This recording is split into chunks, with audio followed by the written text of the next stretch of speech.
नमस्कार, आपण पाहताय न्यूज 18 लोकमत। आपल्या सगळ्यांचं स्वागत। मी मिलिंद भागवत आणि सुरुवातीलाच तमाम देशवासियांसाठी एक अतिशय दिलासादायक बातमी, ती म्हणजे जगभरातल्या लसीकरणाच्या मोहिमेत भारतानं मोठी झेप घेतली आहे।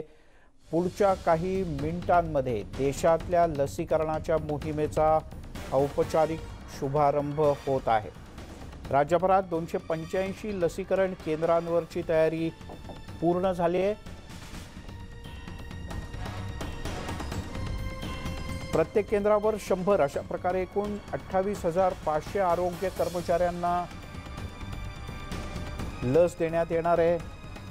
नियोजन पूर्ण झालंय, तयारी जय्यत झाली आहे आणि ही मुंबईतली काही वेळापूर्वीची दृश्य पाहतोय।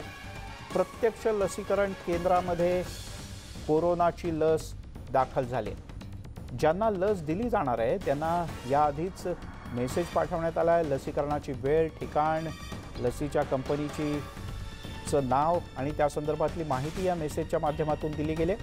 एका लसीकरण केंद्रावर 5 जणांचं पथक तैनात करण्यात आलं आहे। देशातील अन्य राज्यांप्रमाणे महाराष्ट्रातील मुंबईत कूपर हॉस्पिटल, जालना जिल्हा रुग्णालयातलं लसीकरण सत्र या 2 ठिकाणी पंतप्रधान व्हिडिओ कॉन्फरन्सिंगच्या माध्यमातून संवाद साधणार आहेत। पंतप्रधानांच्या हस्ते या मोहिमेचा शुभारंभ होतोय। राज्यातील सर्व 285 केंद्रांवर पंतप्रधानांच्या संभाषणाचं वेबकास्ट केलं जाणार आहे। तर मुख्यमंत्री उद्धव ठाकरे यांच्या हस्ते मुंबईतून राज्यव्यापी कोविड लसीकरणाचा शुभारंभ होईल।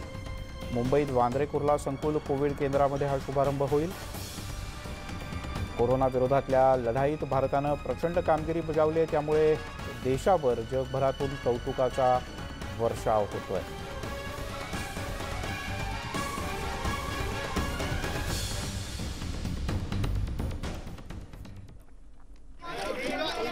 आणि याच संदर्भात